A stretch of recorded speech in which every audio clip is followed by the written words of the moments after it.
ಎಲ್ಲರಿಗೂ ನನ್ನ ನಮಸ್ಕಾರ. ನನ್ನ ಹೆಸರು ಪ್ರಿಯಾಂಕಾ. ಮಂಜುಶ್ರೀ ಶಾಲೆಯಲ್ಲಿ ನಾನು 9ನೇ ತರಗತಿ ಓದುತ್ತಿದ್ದೇನೆ.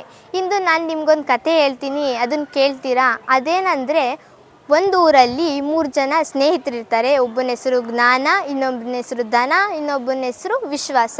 ಈ 3 ಜನನೂ ಒಬ್ಬರನ್ನ ಬಿಟ್ಟಿರ್ತಾನೆ ಇರಲಿಲ್ಲ. ಆದರೆ ಒಂದು ಸಾರಿ ಈ 3 ಜನನೂ ಬೇರೆ ಬೇರೆ ಆಗೋಂಥ ಸಮಯ ಬಂದೇ ಬಿಡ್ತು.